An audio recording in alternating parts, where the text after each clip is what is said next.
Hoje conheceremos uma antiga civilização que se banhou em sangue. No início do século XVI, o Império Azteca era o maior que jamais existira na Mesoamérica. Quando os conquistadores espanhóis chegaram ao México, os aztecas realizavam sacrifícios humanos em uma escala sem precedentes.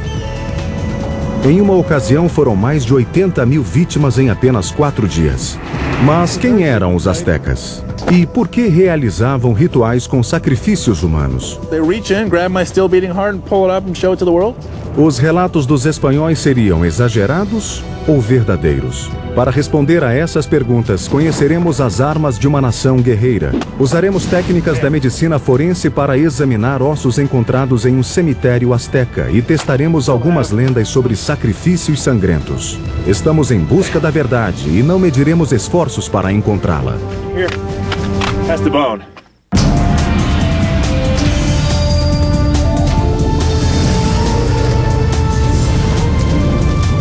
Em busca da verdade.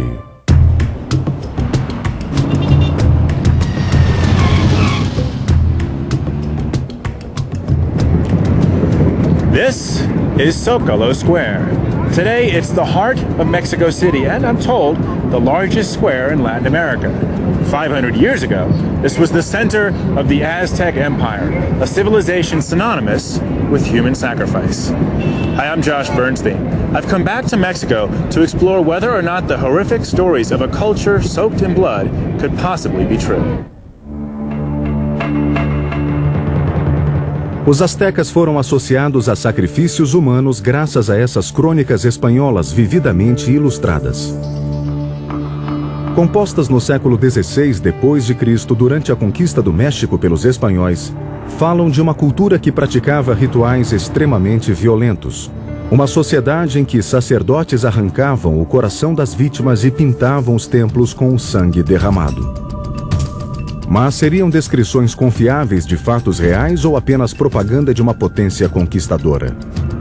Para descobrir, estamos com o Dr. Davi Carrasco, do Departamento de Teologia da Universidade de Harvard.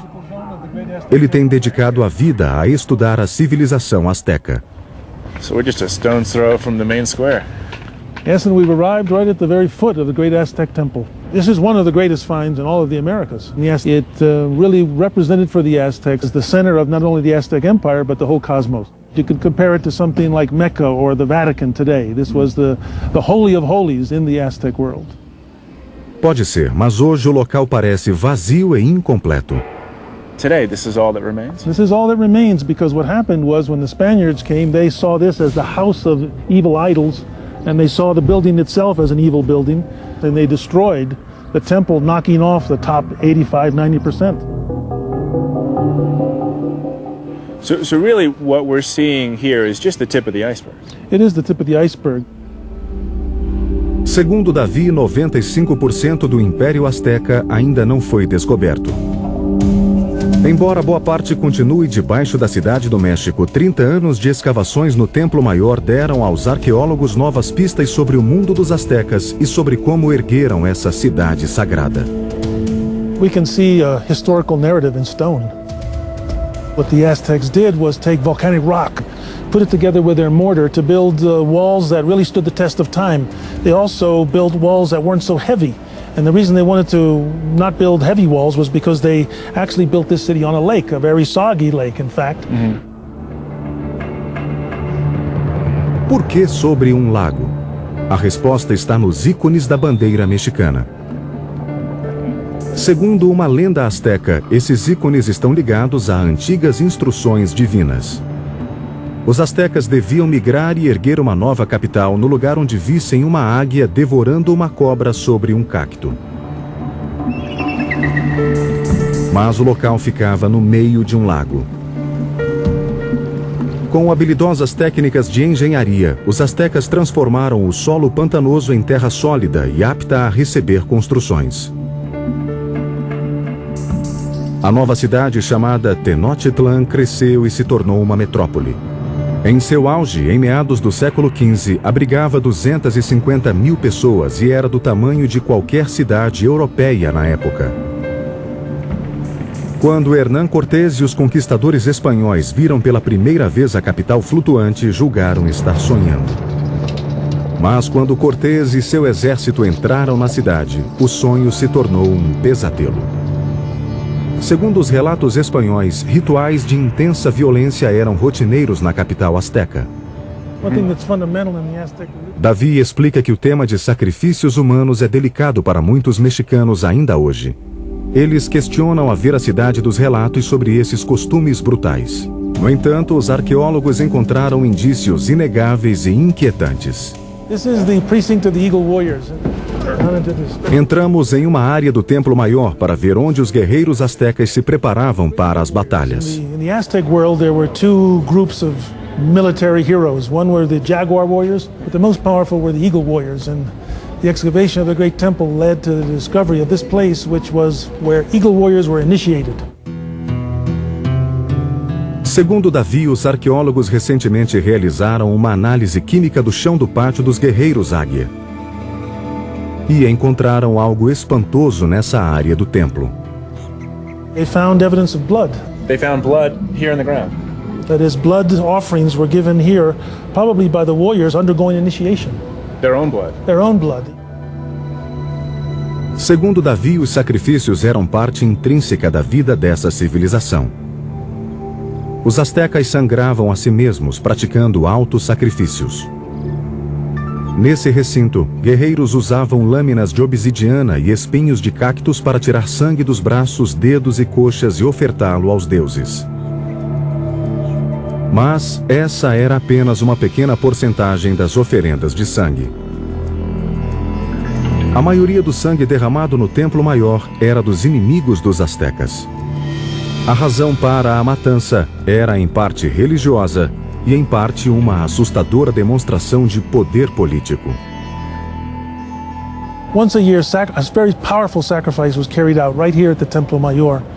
And what happened is, enemy warriors were brought in from other communities, and they were sacrificed in a ceremony called the Feast of the Flaying of Men. So the Feast of the Flaying of Men? That's right.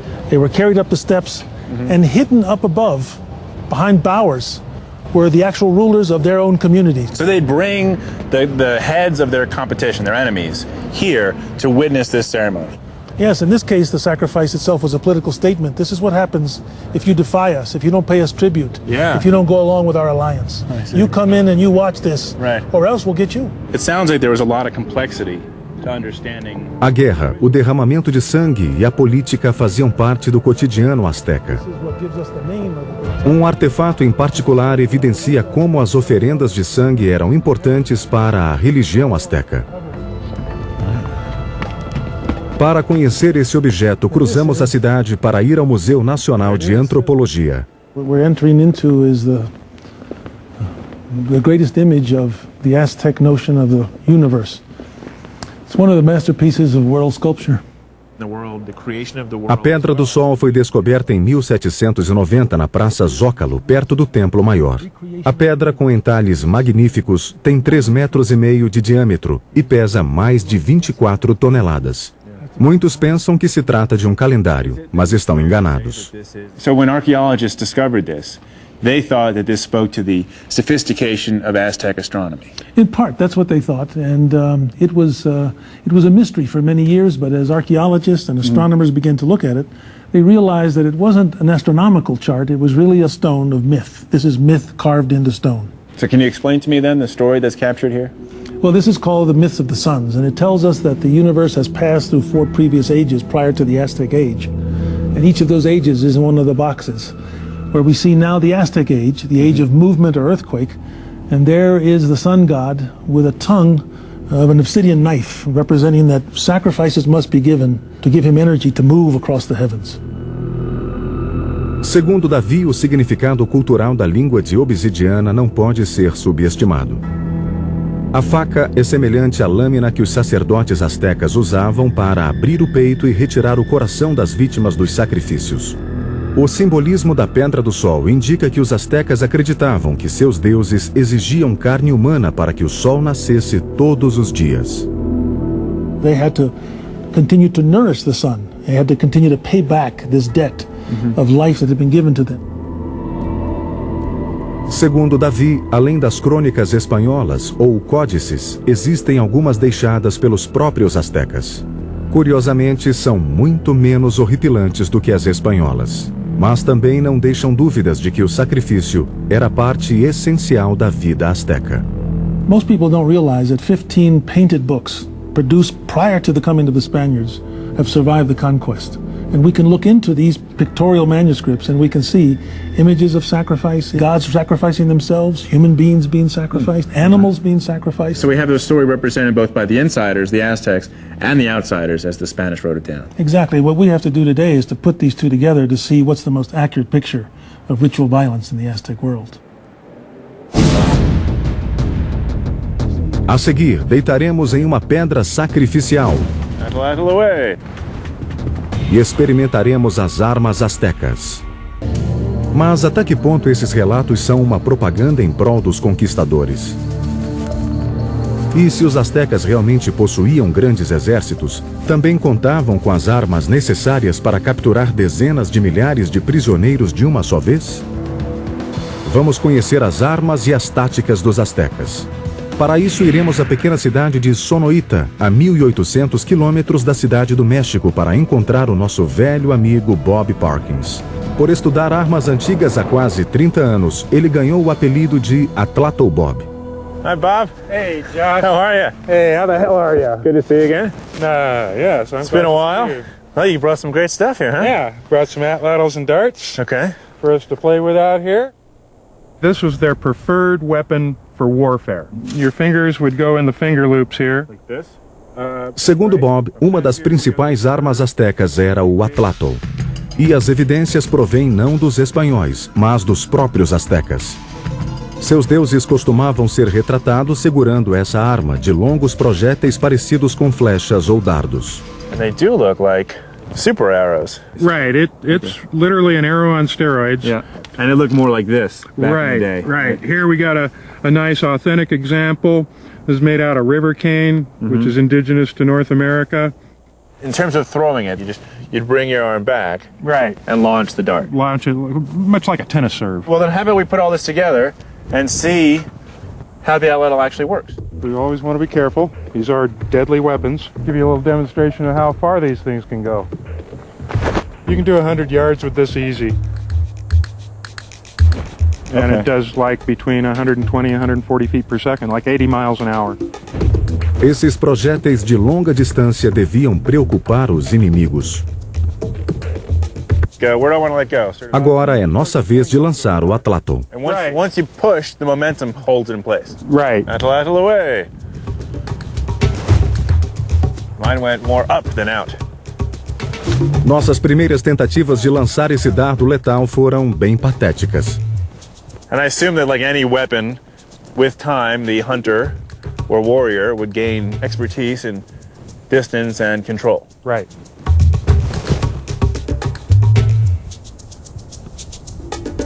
And you've got a nice target, a nice grouping. Talvez nunca venhamos a saber exatamente quais eram as estratégias militares dos astecas, mas uma coisa é certa. Eles tentavam maximizar o número de sobreviventes no campo de batalha. Sua meta era capturar os inimigos vivos para futuros sacrifícios aos deuses. Bob explica que os astecas usavam o atlatl para dispersar e espalhar os guerreiros inimigos. Depois partiam para o combate corpo a corpo. Mas nesse tipo de luta, os astecas preferiam uma arma muito diferente, chamada macahuitl.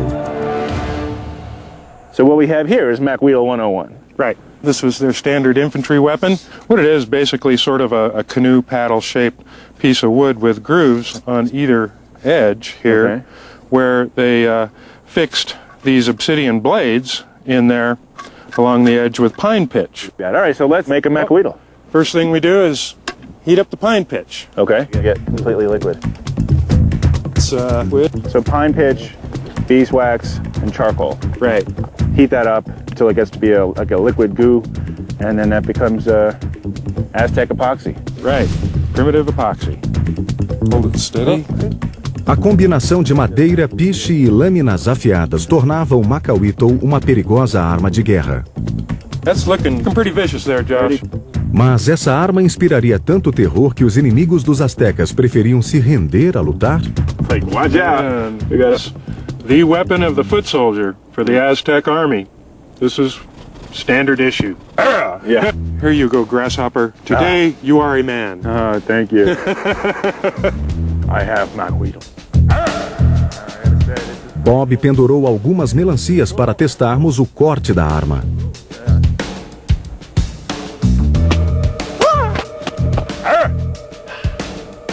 Very good. I like the MacWeedle. Bob liked. Yes. Deadly weapon. So we've proven that this is sharper than a melon. But I'm aware that we're not just going to stop at melons. No. We got the beef. We got beef. Try this thing on flesh and bone. Flesh and bone. Look at that. Yeah. Nice big side of beef there. Bones. Yes. We'll see. I think, Bob. Good? You got the MacWeedle. You're in charge. Okay. Here we go.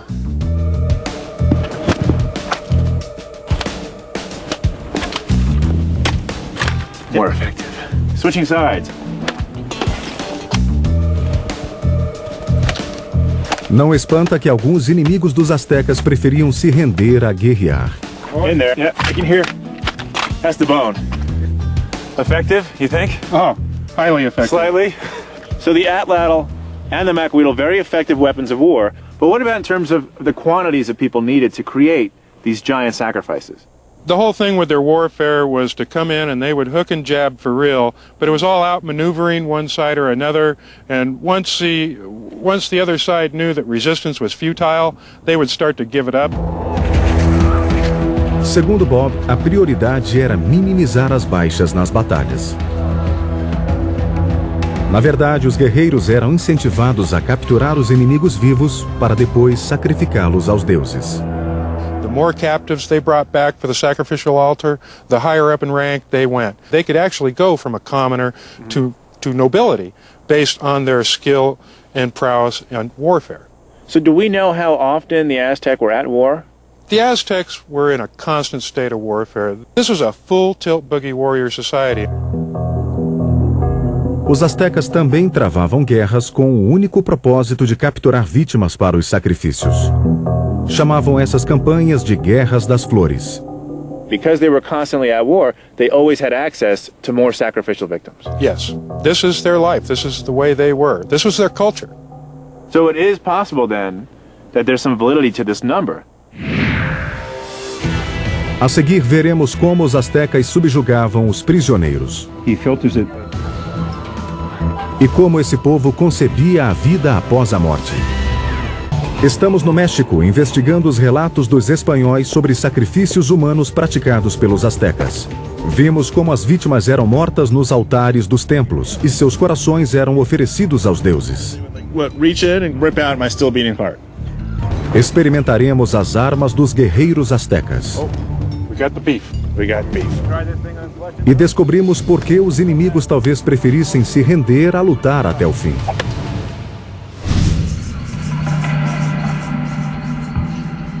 Mas os astecas teriam submetido 80.400 prisioneiros na capital, Tenochtitlan, a um sacrifício em massa ao longo de 4 dias, como sustentam relatos espanhóis? E como uma única cidade podia controlar tantos prisioneiros, principalmente quando o plano era matá-los? Mais uma vez, a resposta pode estar nas imagens deixadas pelos próprios astecas. Muitas vezes mostram os sacerdotes segurando uma taça borbulhante que continha um líquido inebriante usado para aplacar as vítimas antes do sacrifício. Essa bebida deu a um estudioso americano muito o que pensar. É o Dr. Robert Bay, um etnobotânico que pesquisa a flora mexicana há mais de 30 anos.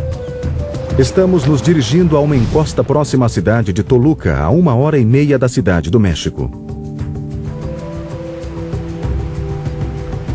Segundo Bob, a bebida branca e espumante retratada nos códices astecas chama-se pulque e continua sendo fabricada nas zonas rurais mexicanas. É resultado da rápida fermentação da seiva adocicada de uma planta chamada maguey. Happy good. Hola, Don Juan. ¿Cómo está? Quiero presentar a Josh. Mucho gusto. The scientific name is agave, and the maguey plant is the common name. There are about 140 species in Mexico, and there are about 8 or 10 that are specifically used for the production of pulque. So the same plant that makes tequila in certain parts of Mexico makes... Right, this is species specifically for making pulque. A seiva adocicada da maguey é conhecida como água-miel. Para colher o precioso líquido, as largas folhas da planta são cortadas na base. O talo central também é retirado e a água-miel se acumula na parte oca. And then every day about 4 liters of agua-miel exudes into the center. He comes along and takes out the liquid. So can I see how it's done? Yes, Don Juan, ¿pueden pasar a sacar la agua-miel, por favor? Sí, a little bit for you.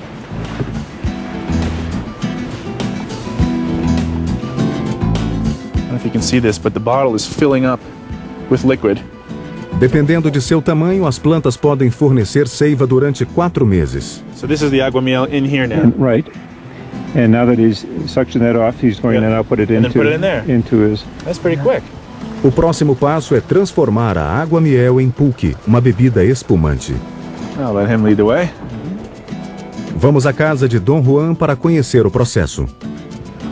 This is where pulque happens. This is where it's fermented. Okay. So when he comes back from the field, what he has is his agua-miel, the honey water. And what he needs to do is put it into the batch that he has already fermented from previous days. And then once he has the harvest basically emptied into this barrel, how long does it have to ferment? The people here usually like the weaker pulque, so they'll leave it for about a day. Okay. Other pulques can ferment up to about 7 days, about a week. Right, but right now it's called aguamiel. It's agua-miel. And then after a day it becomes pulque. It becomes pulque. Okay, let's try it. Okay. So here we can see Try it. the pulque foam on top. Yes. Yeah, it's definitely yeasty. I can taste the fermentation happening. I don't know what it tastes like though, in terms of like comparable drinks, you know? Well, it might taste like a lightly malted beer. Very light. It could become stronger either by letting it ferment longer, up to about 7 days when it reaches its peak. It'll get up to about 4 to 5%. Então, alguns copos do pulque produzido hoje pode ajudar a relaxar, mas não a deixar alguém disposto a ser sacrificado. Mas, segundo Robert, o pulque azteca era um pouco mais radical. So pulque was part of the ritual process.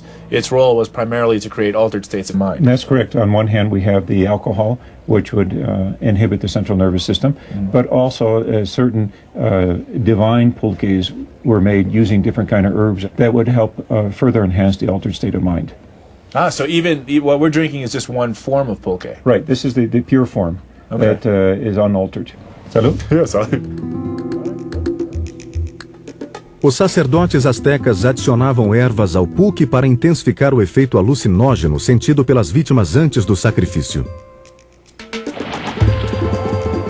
Para saber mais sobre essas ervas, iremos ao mercado muito especial na cidade do México. Lá ainda são vendidas as plantas alucinógenas de que os sacerdotes astecas se serviam. There's a nice selection of herbs here. Yeah, we have herbs that come from all around the country and also other parts of Mesoamerica. Oh, okay. There's probably about 60 or 70 species of plants that were used in making different concoctions that were given to the participants in human sacrifices. In terms of really stunning the people, especially the sacrificial victims, so that they would be more submissive. I mean, here we have a plant. This is very dangerous. This is called toloache, that are used to numb the nervous system. I wouldn't touch it because it's very, very dangerous. And this is something that people become crazy. In fact, in Mexico, just touching it, and then you're touching it. I've been touching this for about 35 years, so people think I'm already crazy. Oh, I see. So this is a plant. O toloache também é chamado de datura. If I use these. E seu trato exige muita cautela. Wow, I didn't think you could go crazy from just touching a plant. I always wonder when I hear about plants like this, how they discovered that effect. Like someone must have one day accidentally eaten this. Right. And went off on a little trip and came back and said, guys, check this out. Check this out, exactly. Yeah? So if someone wanted to put another person in an altered state of mind, this plant would do that. This would be one of the best plants to do that, correct. Okay, I'll put it down before I go crazy. Right. Bob analisou cuidadosamente os códices astecas. Acha que os sacerdotes conheciam as propriedades medicinais e psicoativas de muitas plantas. Na verdade, eles tinham um conhecimento enciclopédico. And one of the other codices, they record over 3,500 medicinal plants. And today we still haven't discovered even what a third of those plants are. Gotcha. That's amazing. Yeah. Portanto, os astecas possuíam os meios químicos para incapacitar psicologicamente um grande número de prisioneiros antes que fossem mortos. Mas o massacre era tão grande quanto os espanhóis relataram. A seguir, veremos uma parede de crânios humanos e encontraremos a primeira evidência de sacrifícios humanos em massa.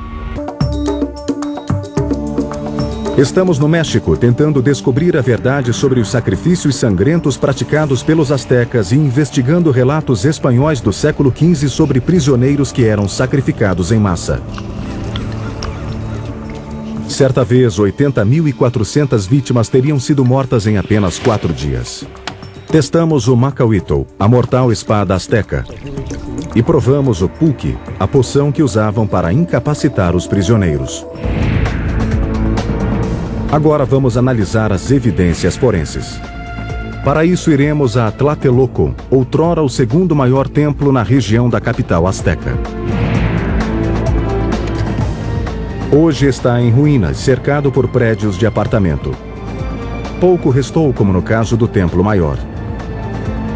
Foi destruído pelos espanhóis e descoberto recentemente durante uma construção. Vamos conversar com a doutora Carmen Pijuan, do Museu Nacional de Antropologia. How are you? Good, nice to see you. Thank you. Another great place. Ela estuda as tumbas desse templo há mais de 20 anos. First excavations here at Tlatelolco were in 1953. They started excavating and they found part of the Templo Mayor. This is the Templo Mayor of Tlatelolco. But they found bones here too. Yeah, oh, quite a lot of them. Segundo Carmen, milhares de ossos foram encontrados em Tlatelolco. Enormes pilhas foram descobertas perto de uma estrutura do templo. A quantidade e o local indicavam que não se tratava de um cemitério comum. 2 esqueletos apelidados de Os Amantes de Tlatelolco continuam no local. That's an interesting exhibit. This is where these bodies were actually found. Yes, they were found here, and it's a woman on the left, a man on the right. The woman is fairly young, 18 to 20 years old. Mas teriam sido vítimas de sacrifícios? As evidências ainda são circunstanciais. No entanto, as oferendas sacrificiais de Tlatelolco estão entre as maiores coleções de restos humanos descobertas na região da capital asteca. Para confirmar relatos de sacrifícios humanos, cientistas como Carmen tiveram de fazer o caminho inverso. Examinaram o destino dos corpos depois que os corações eram arrancados.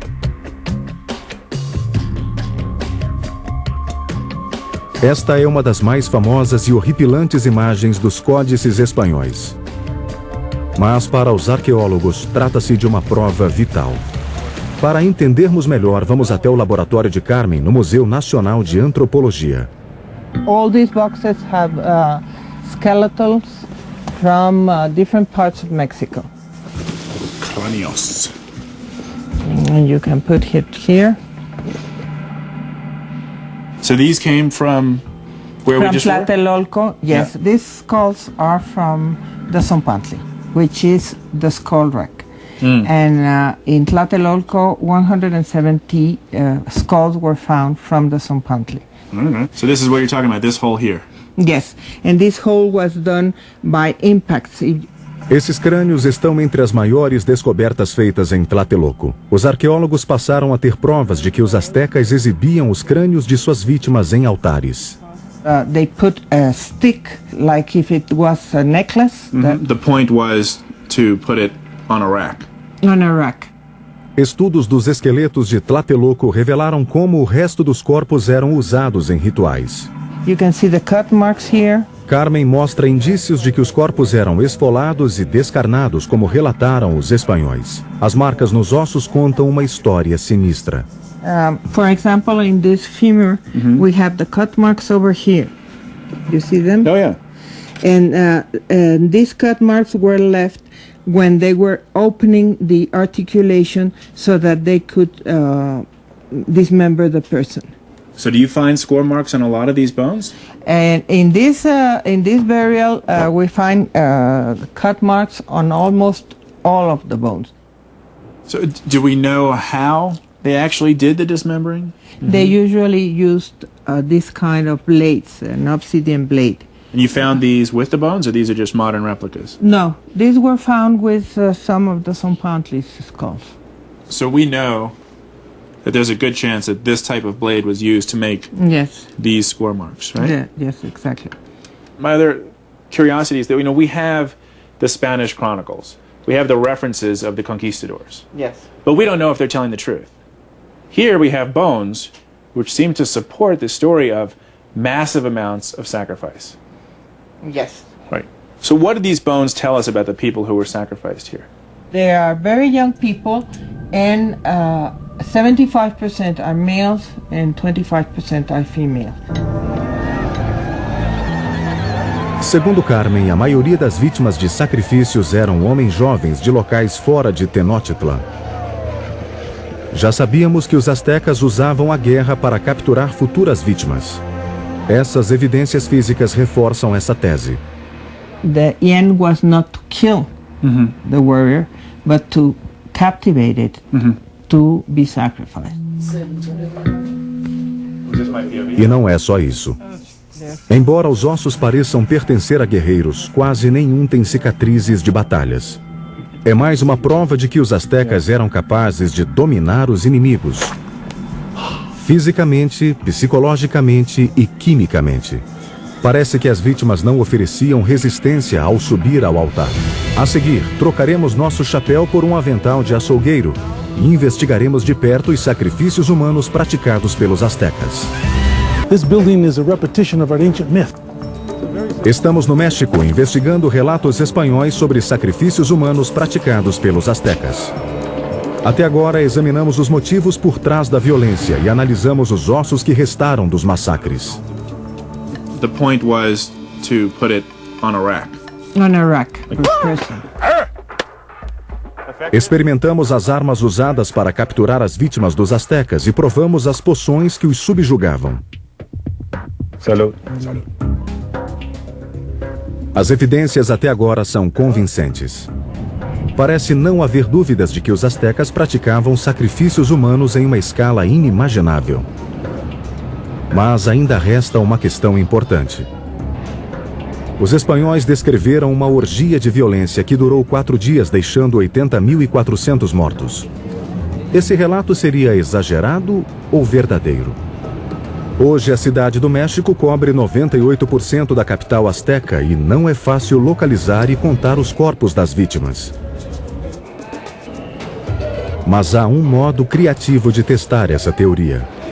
As you can see, I've come to a meat processing plant, and if you're wondering why 80,400 people sacrificed in just 4 days seems like a tremendous quantity.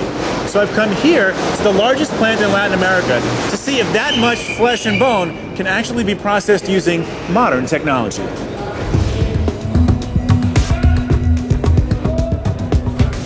Para realizar esse estranho experimento, It's a great place, you know? pedimos ajuda ao Dr. Manuel Aguilar, da Universidade Estadual da Califórnia. According to the codices, we have 80,400 people in 4 days. Yes, they give us about 20,000 roughly per day. How does that compare to the meat processing plant? The state-of-the-art facilities that we have produce about 375 cows per hour. 375 cows per hour. Yes. So if we extrapolate and we calculate that they would work 24 hours, so that gives us about 9,000 cows per day. Yes. So a meat processing plant, 9,000 cows per day. Yes. For 24 hours. 24 hours. Right? If they worked around the clock. That's right. 20,100 people in the Aztec sacrifice. Still the Aztecs are winning. Yes. The Aztecs are winning in this very gruesome competition. Okay. But that's not the fairest comparison, right? Manuel explica que para fazermos uma comparação justa, precisamos saber o peso de uma vaca e o peso de uma vítima humana. We need to compare pound to pound. Right. To see a better proportion. Okay, so how much would a person weigh during the Aztec Empire? We can say an average of 150 pounds. Okay, so 150 pounds times 20,000 100 people. We're talking about 3 million pounds 3 million, per day okay. of sacrificed people. 3 million pounds of flesh and bone. Yes. Okay, nice. Como uma vaca pesa em média 450 quilos, a fábrica processa cerca de 4.000 toneladas por dia, ou o triplo em relação aos astecas. So the modern meat processing plant It's 3 to does 1. more processing throughput than the Aztec temple, That's which is a right. very grisly comparison, but it's still fascinating. Fascinating. Okay. Yes. Mas queremos saber se os astecas, com suas lâminas, eram capazes de desmembrar e processar um terço da capacidade de uma fábrica moderna. Put on a coat. Yes. Okay. Para simular o sangrento desfecho de um sacrifício humano, Manuel preparou uma demonstração. Show me the beef. Okay. Yes. How much does this weigh? About 150 pounds. So that's about a person. Yes, dear. Perfect. And let's do it. Okay, so after sacrifice, now dismemberment. Estamos usando uma lâmina de pedra para tirar a carne da carcaça, This is You are doing a pretty getting good that? job. Yes. como os astecas faziam. Essa amostra tem mais carne do que um ser humano, mas nada como cortar alguns músculos e tendões para se ter uma noção da tremenda mão de obra necessária. Touch your fingers. Yeah.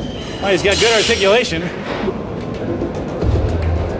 I tell you, it's a lot easier slicing watermelons. I'm sure many vegetarians are now in shock and awe.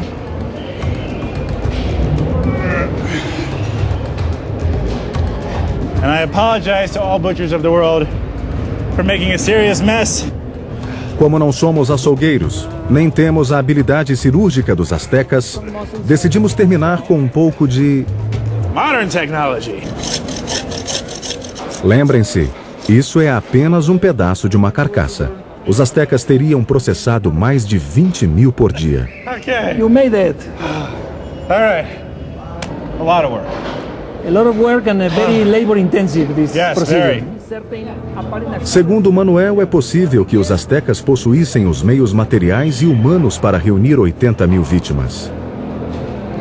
Mas matar e desmembrar tantos seres humanos e no intervalo descrito pelos espanhóis não parece possível. Os astecas precisariam ter sacrificado uma vítima a cada 2 minutos em cada um dos 19 grandes templos, 24 horas por dia ao longo de 4 dias. Manuel prefere pensar que alguns códices espanhóis não são tão fidedignos assim. 3 codices coincide in the 80,400 number we have discussed. Okay. Another source says 60,000 and the Codex Teleriano Remensis says 20,000. So even within the codices, we have a discrepancy. We have a discrepancy. So, and Okay. big discrepancy because Yeah. from 80,000 to To 20,000. 20,000 for the 4 days.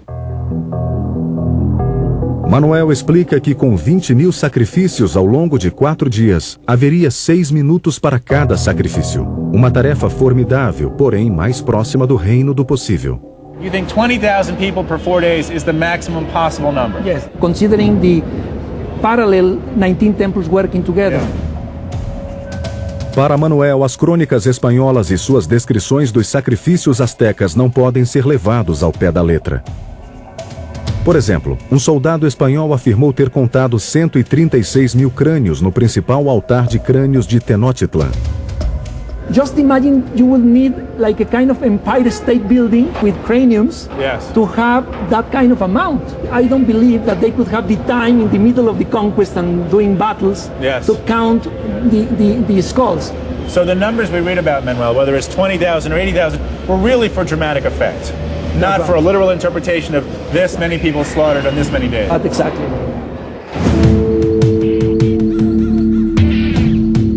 Hoje, a maioria dos arqueólogos admite que os relatos dos espanhóis são exagerados e que provavelmente nunca saberemos a dimensão precisa dos sacrifícios humanos.